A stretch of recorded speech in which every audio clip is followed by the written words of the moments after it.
आदमी को डरावना एहसास हुआ कि वो मंगल ग्रह पर 108 दिन बिता चुका है। वो अपने जीवित होने का संदेश पृथ्वी पर भेजने के लिए पूरी ताकत से खोज करता है और आखिरकार 1997 में मंगल पर छोड़े गए पाथफाइंडर को ढूंढ लेता है। अब 10 साल बीत चुके हैं और उसे यकीन नहीं कि पाथफाइंडर अब भी काम करेगा या नहीं, लेकिन पृथ्वी पर वापस जाने के लिए वो किसी भी जीवित रहने के मौके को नहीं छोड़ता।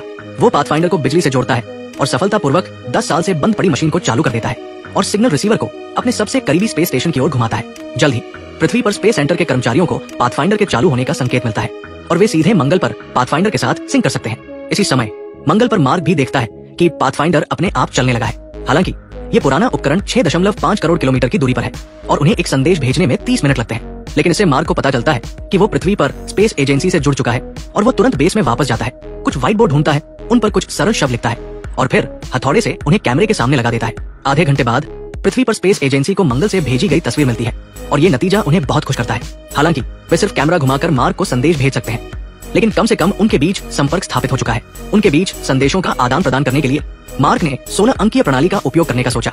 उसने पाथफाइंडर के चारों ओर एक गोला बनाया और फिर हर एक निश्चित दूरी पर एक बोर्ड रखा जिसमें हर बोर्ड एक अक्षर को दर्शाता था। स्पेस एजेंसी में भी यही किया गया। इस तरह वे कैमरा घुमाकर संबंधित अक्षर की ओर इशारा कर सकते थे और मार्क उसे लिख लेता। सरल डिकोडिंग से वे उसके भेजे गए संदेश को समझ सकते थे, लेकिन इस प्रक्रिया में बहुत समय लगता था और वे सिर्फ एक वाक्य का आदान प्रदान कर पाए थे।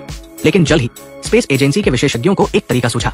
उन्होंने कुछ दिनों में मार्क को पाथफाइंडर के कोड को बदलना सिखाया ताकि पाथफाइंडर का संचार रोवर से जुड़ सके।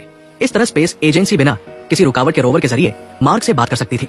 ये ग्रहों के बीच का संवाद स्पेस एजेंसी के सभी कर्मचारियों को आकर्षित करता है और मार्क के कारनामे उन्हें हैरान कर देते हैं। लेकिन उन्हें मार्क को यह बताना पड़ता है कि उसे मंगल पर अकेले 4 साल रहना होगा, तब जाकर वे मिशन फिर से शुरू कर सकते हैं और वह पृथ्वी पर वापस आ सकेगा। अच्छी बात यह है कि मार्क के पास पर्याप्त आलू है जिनसे वो 1 साल तक जीवित रह सकता है। जब स्पेस एजेंसी रॉकेट बना लेगी और उसे सामान भेज देगी तो वो 4 साल तक जीवित रह सकता है। लेकिन स्थिति उनकी सोच से अलग हो जाती है। उसी रात जब मार्क लैब में जाता है तो प्रेशर चैनल में खराबी आ जाती है। लैब कहीं से टूट जाती है जिससे अंदर और बाहर का दबाव अलग हो जाता है और आखिरकार लैब में भयंकर धमाका होता है। मार्क के हेलमेट में दरार आ जाती है और ऑक्सीजन तेजी से लीक होने लगती है। हालांकि वो टेप से हेलमेट की दरार को बंद कर देता है और अपनी जान बचा लेता है। लेकिन जब वो लैब में वापस जाता है तो पाता है कि पूरी लैब मंगल के वातावरण में खुल गई है और वहाँ बर्फ जम गई है। उगाए गए आलू भी ठंड से मर जाते हैं, जो उसकी एकमात्र जीवन रेखा को तोड़ देता है। उसे ये खबर स्पेस एजेंसी को बतानी पड़ती है। इस गंभीर स्थिति के सामने स्पेस एजेंसी को रॉकेट बनाने की गति बढ़ानी पड़ती है और सिर्फ 1 महीने में रॉकेट तैयार हो जाता है। लेकिन उनके पास समय कम है क्योंकि मार्क के पास सिर्फ 400 दिन का खाना बचा है। दबाव में स्पेस एजेंसी को बिना पूरी जांच किए रॉकेट लॉन्च करना पड़ता है।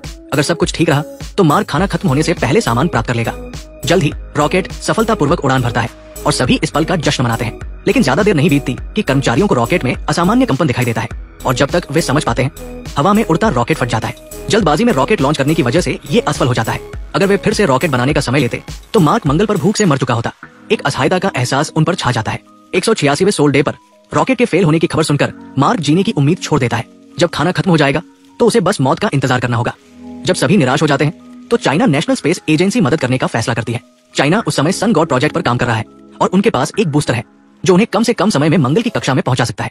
लेकिन इसका मतलब है कि उन्हें सन गॉड प्रोजेक्ट रद्द करना होगा। आखिरकार चाइना नेशनल स्पेस एजेंसी मदद करने का फैसला करती है। वैज्ञानिकों के गणना के बाद उन्हें एक बेहतर तरीका मिलता है। वे चाइना के बूस्टर का उपयोग करके सामान और ईंधन को वापस आ रहे हर्मीस को भेज सकते हैं और फिर हर्मीस मंगल की ओर वापस मुड़ सकता है। जब हर्मीस मंगल की कक्षा में पहुंचेगा तो मार्क मंगल पर मौजूद फ्लाइट व्हीकल से अंतरिक्ष में उड़ान भर सकता है और हर्मीस के साथ डॉक कर सकता है। फिर वे ये योजना हर्मीस के चालक दल को बताते हैं।